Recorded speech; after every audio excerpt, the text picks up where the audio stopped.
Judaism. What is Judaism? Judaism is one, if not the oldest monotheistic religion in the world, as it's also the precursor of two major religions, which is Islam and Christianity.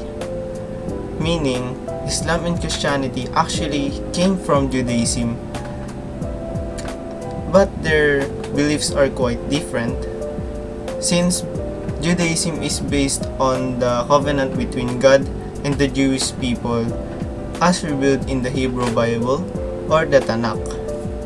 Many people still don't understand what the Jewish people believe or what Judaism is actually about, since it's different from other beliefs like Christianity and Judaism. The Jews. The Jews are what other people call the people of the book. They are the believers of Judaism and are the believers of the covenant and the Tanakh.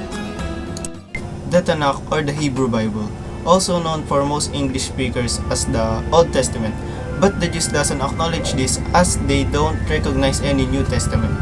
The Tanakh is actually a trilogy, and the word Tanakh is an acronym formed from the initial Hebrew letters or the three main divisions.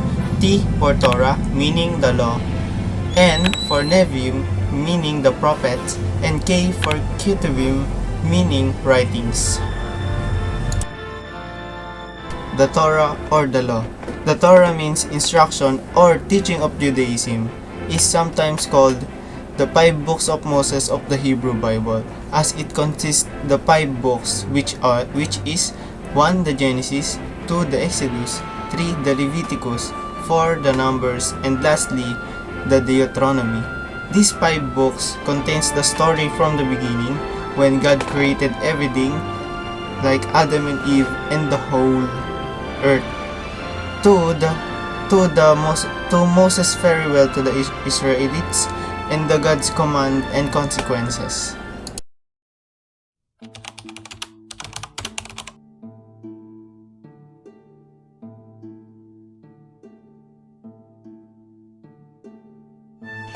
The word Genesis means origin or beginning, and the book of Genesis is a book of beginnings.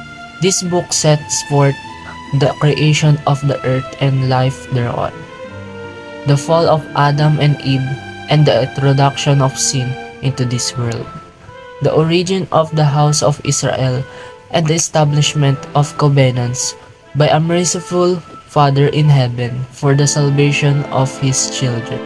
Genesis sets forth the creation of the earth and life thereon, the fall of Adam and Eve, and the introduction of sin into this world, the origin of house of Israel, and the establishment of covenants by a merciful Father in heaven for the salvation of his children.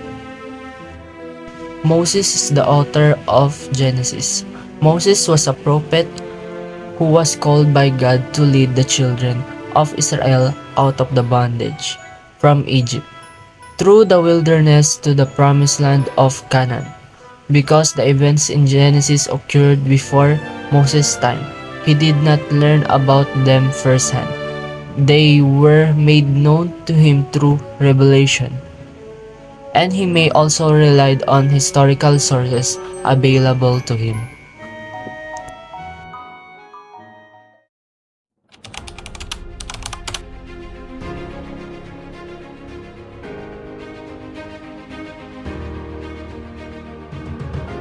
Natin ngayon ay Exodus, kung tawagin ay Shemot. Babahagi ko ang aking mga nabasa patungkol dito. Katulad na lang ng Egypt. Ano nga ba ang Egypt? Ang bansang Egypt ay tinatawag na gift of the Nile dahil ito ang lifeline ng Egypt. Kung wala ang Nile, ang Egypt ay magiging isang disyerto sa kasaysayan. Ang Nile ay nagbibigay ng tubig para sa pagtatanim ng mga pananim sa Egypt na humantong sa pagpus ng maraming civilization. Ano nga ba si Moses? Moses is the best known from the story in the biblical book of Exodus at Quran bilang tagapagbigay ng batas na nakikipagtagpo sa Diyos ng harapan sa Mount Sinai upang tanggapin ang 10 utos matapos na akayin ang kanyang mga tao, ang mga Hebrews mula sa pagkakaalipin sa Egypt. sa mga promised land of Canaan. Naman, Passover, the biblical story of Exodus where God freed Israelites from slavery in Egypt, kung saan pinalaya ng Diyos ang mga Israelita mula sa pagkakailipin sa Egypt. Ang pagdiriwang ng Passover itinakda sa libro ng Exodus as in naman ang Red Sea crossing. Inuulat ni Moises ang kanyang kamay at nahati ang tubig na nagpapahinturat sa kanyang mga tagasunod na makadaan ng ligtas. Sinundan sila ng mga Egyptian, ngunit muling inutusan ng Diyos si Moises na iulat ang kanyang kamay at nilamon ng dagat ang mga slavery. Ano naman ang Covenant at Sinai? Ang Covenant at Sinai ni Moises. Noong 40th century BC, ang mga Hittites ng Asia Minor ay gumawa ng ilang mga kasunduan sa mga kalapit na pinuno na nasa ilalim ng kanilang kontrol. Ang kasunduan ay hindi sa pagitan ng pagkapantay, ngunit sa pagitan ng Hittite king, ang suzerain at isang subordinate ruler na vassal. Ano naman ang wandering in the wilderness? Sinasabi ng Egypt at Exodus at desert wanderings kung paano naging alipin ang mga Israelita sa mga generation pagkatapos ng panahon ng mga patriarch at pagkatapos ay pinalaya ng Diyos sa pamamagitan ni Moises. Pagkatapos ay dinala sila sa disyerto kung saan tinuruan sila ng Diyos na magtiwala sa Kanya na tumagi pa ng 40 years. Ano naman ang Exodus? Ang Exodus, ang pagkakaintindi ko sa kanya ay the biblical Exodus, ang pag-alis ng mga Israelita mula sa Egypt, kaya hindi nakakagulat na ang salita ay higit na tumutukoy sa anumang malawak na pag-alis, at kung tatawagin ito sa English, ang tawag sa pag-alis ng mga Israelita ay departure, at ang original na kwenta na ito ay Israelites leaving slavery in biblical Egypt sa pamamagitan sa lakas ng kanilang Diyos na pinangalanan na Yahweh. According sa istorya na ito, ay pumili sa kanilang bilang kanyang bayan. Halakha means dapat the one walks. Jewish people set of rules and practices that govern their everyday living. Ito ang mga batas ng religiyon ng mga Jewish na nagmula sa nakasulat na Torah at oral. Torah, kasama ang 613 mitzvot. Ang mga batas ng Jewish ay naglalaman ng mga tagubilin kung paano igalang ang Diyos at pakikitungo sa ibang tao at hayop. Tinuturuan nito ang mga Jewish kung ano ang gagawin sa kanilang paggising sa umaga, kung ano ang mga pagkain ng kakainin, kung ano ang damit ang susuotin, kung sino ang pakakasalan, at kung paano i-observe ang Sabbath at ang mga banal na araw.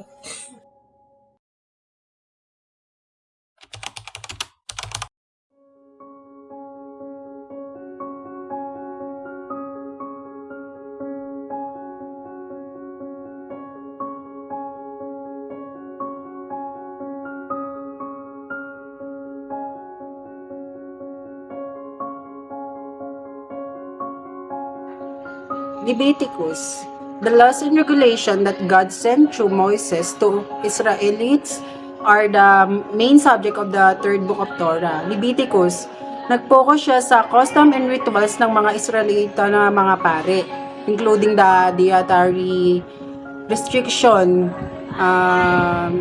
purity laws, sacrifice, and moral behavior. Ang libro na to, nagde-describe siya ng many kinds of offering, such offering, peace offering, and burnt offering, and provides guidelines for how they should be observed. Guidelines for individual and group. Holiness and also found in Leviticus, with focuses on the significance of abiding by God's instruction and upholding chastity in the both religious and secular context in all things considered. Leviticus is the key text to direct Israelites' worship and moral behavior.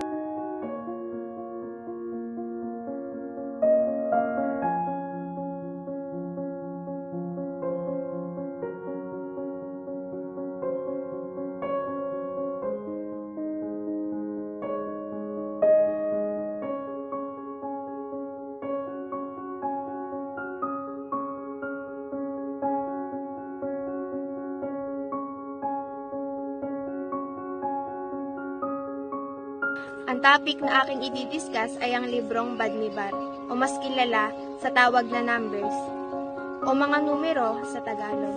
Dito, ikinwento kung paano isinugo ng Diyos si Moses upang pangunahan ang mga tao o ang mga Israelita patungo sa lupang pangako ng Diyos.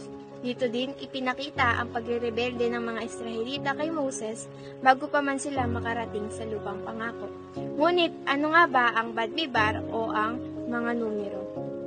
Ang Badmibar o ang mga numero sa Tagalog ay sinasabing pang-apat na libro ng Hebrew sa Biblia. Makikita ito sa New Testament o Bagong Tipan kung tawagin sa Tagalog.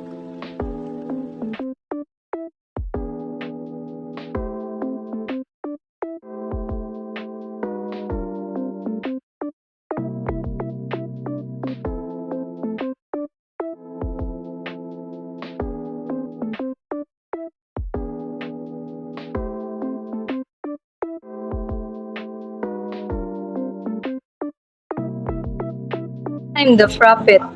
Joshua succeeded Moses, leading Israelite into Canaan, where he conquered Jericho and established the Israelite presence in the Promised Land. His leadership marked a punctual transition from wandering and wilderness to settling in the land promised God. The book of Judges recounts a tumultuous period in Israel's history, characterized by cycle scenes, operation, repentance, and deliverance. During this various charismatic leader, known as judge, arose to guide the Israelites and defend their enemies. Samuel served as a pivotal figure in Israelite history, breathing the transition from the era of judge to the establishment of the monarchy. As a prophet, he anointed Saul as the first king and later David, thus shaping the destiny of the nation according to God's wills. Kings Melachim, the Book of Kings of Chronicle, the reigns of Israel's monarchs, depicting their success, failures, and the consequence of their action, from Solomon's splendor to the eventual downfall of the kingdom Israel and Judah. This narrative reflects the complex interplay of politics, faith, and divine judgment. Isaiah promises during time of political upheaval, blaming Judah is divine judgment for their sins, but also offering message of hope and redemption. His of divine judgment for their sins, but also offering message and hope redemption. His prophecies include imagery and messianic prediction, providing comfort and direction to the people. Jeremiah prophetic ministry occurred during a period of moral deadline and political instability in Judah leading up to the Babylonian exile. He passionately urged the nation to repent and warned of impending destruction, while also offering assurance of God's failures and eventual restoration. Ezekiel prophesied the exiled Israelite in Babylon, conveying God's message through dramatic vision and symbolic acts. His prophecy of judgment and restoration provided hope that exists, embracing the sovereignty of God even in the minds of exit and suffering. 12 minor.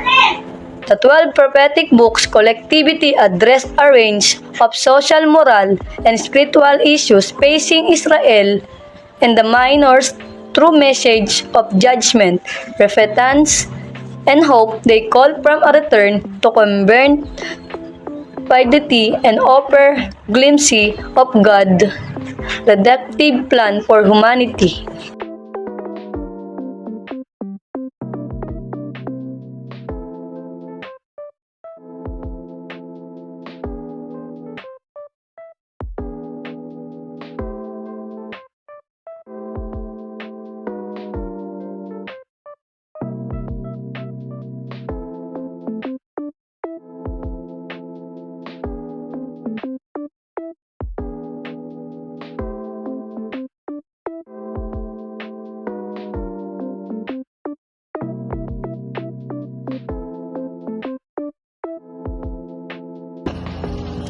In Hebrew, kosher means fit or proper.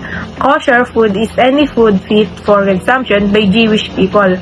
The law of kosher defined which food as a person can and cannot eat, and also how they should produce and handle certain foods. The law also states which combination of food people should avoid.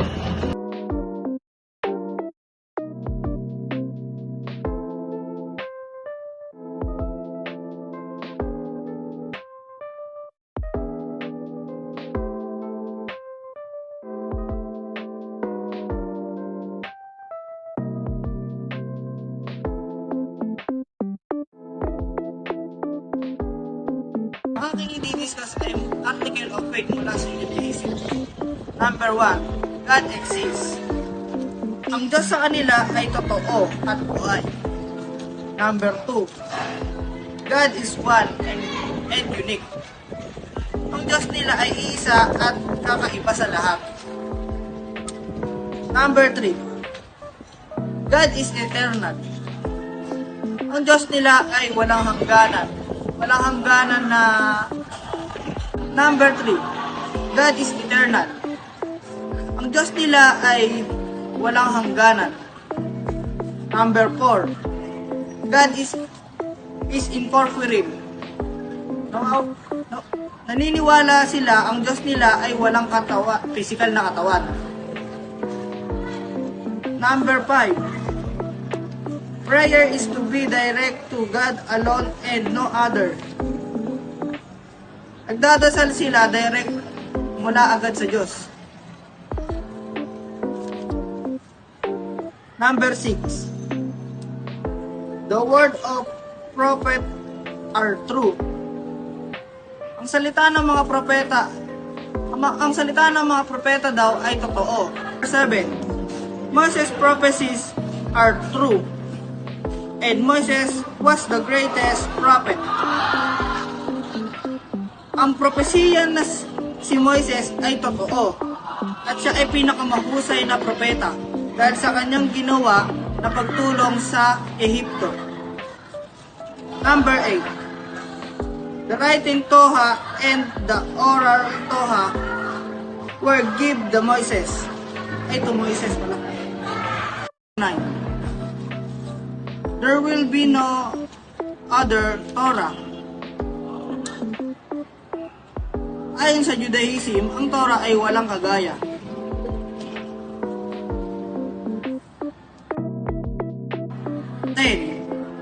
God knows the thoughts and deeds of men. Ang alam ng Diyos ang bawat iniisip at sinasabi ng tao. 11. God will reward good and punish the wicked. Ang Diyos ay nagbibigay ng biyaya at ang makasalanan ay paparusahan.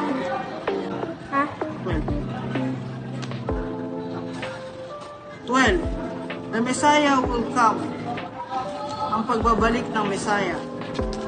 13. The dead will be resurrected. Ang mamamatay ay muling mabubuhay ayon sa kanilang paniniwala, ang Judaism.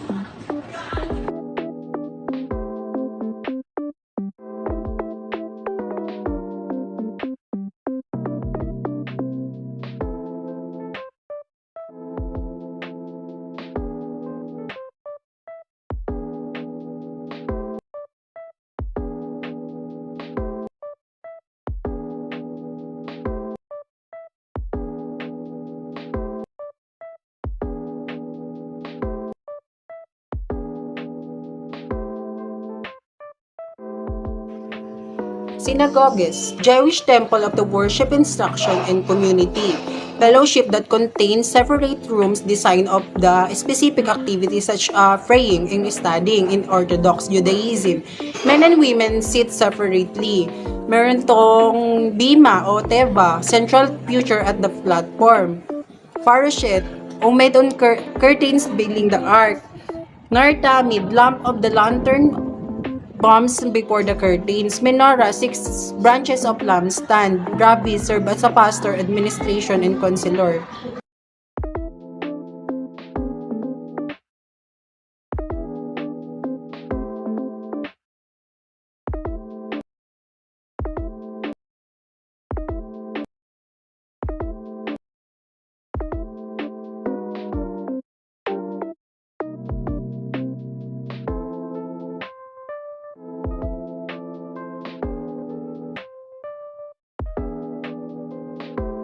The temple.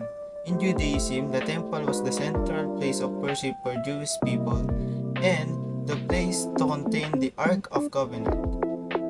The origin of the temple was when David intended to build a temple to become the first and fixed place of worship for the Jewish and to contain the Ark of the Covenant. However, God told him that it would be one of his sons to accomplish this task. Solomon, son of King David, did actually accomplish this by building the first temple in Judaism.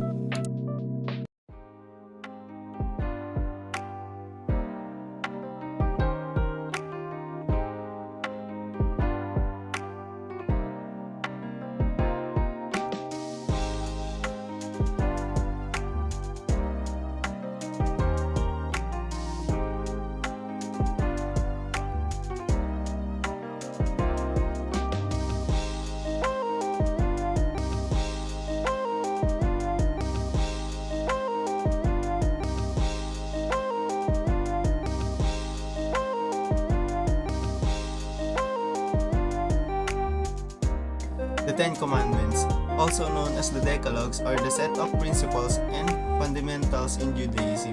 They are considered the divine laws given by God to the Israelites through Moses in Mount Sinai, as described in the Exodus. Number 1. You shall have no other gods before me. This means that Jews acknowledge the supremacy of one and only true God in Judaism, and they refrain from worshipping other deities and gods. Number 2. You shall not make yourself idols. This means Jews avoid creating or worshipping physical representation of divine beings or objects. Number 3.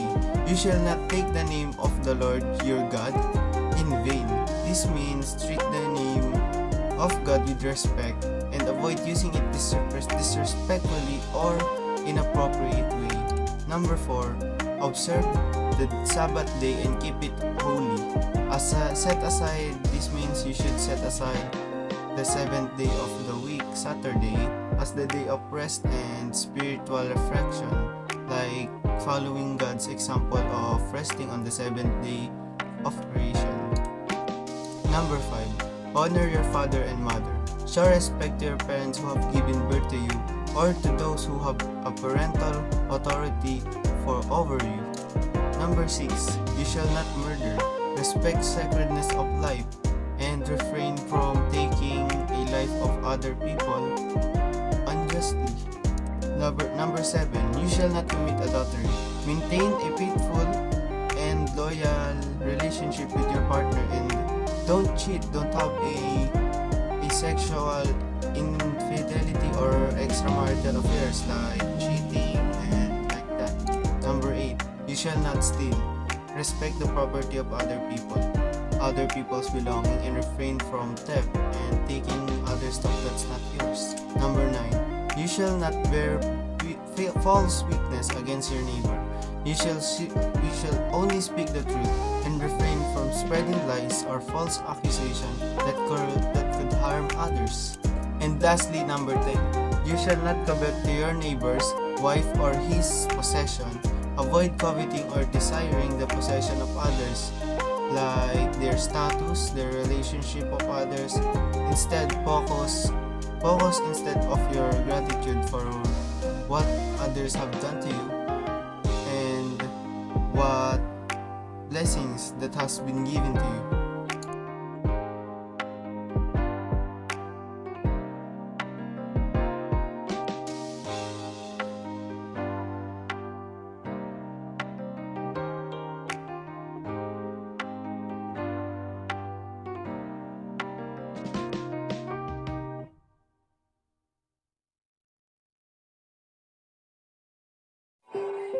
Reform Judaism.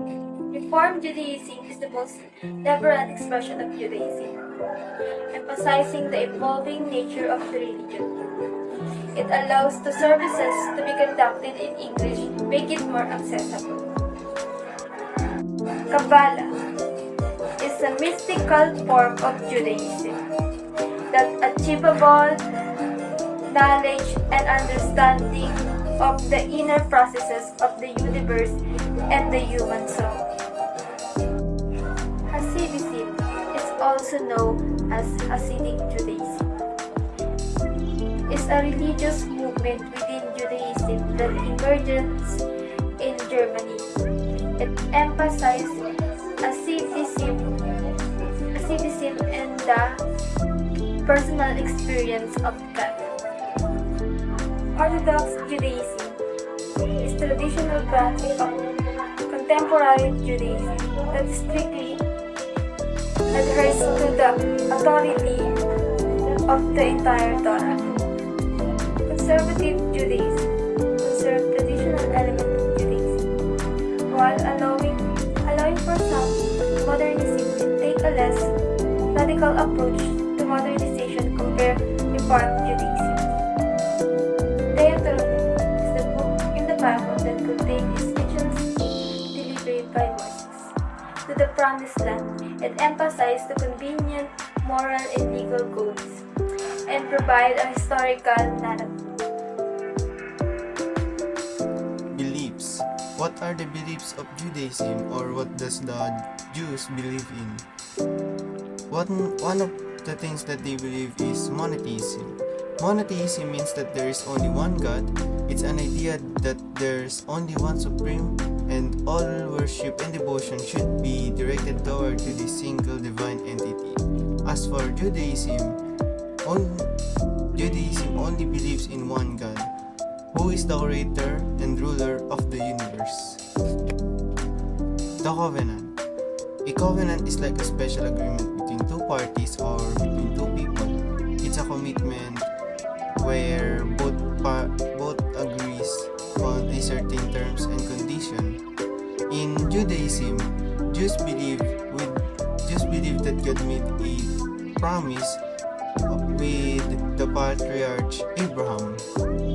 That promise is to make his descendant into a great nation and giving them the land of Canaan, or in other words, the promised land.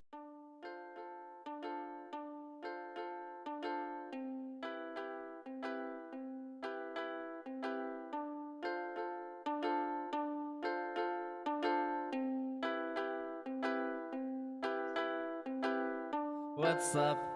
How are you today? I hope you are fine. After yesterday, 2 hours on the phone with you, I just want to say thank you. You made me change for the better. You gave me all the dark times. I know you don't want to be together. That's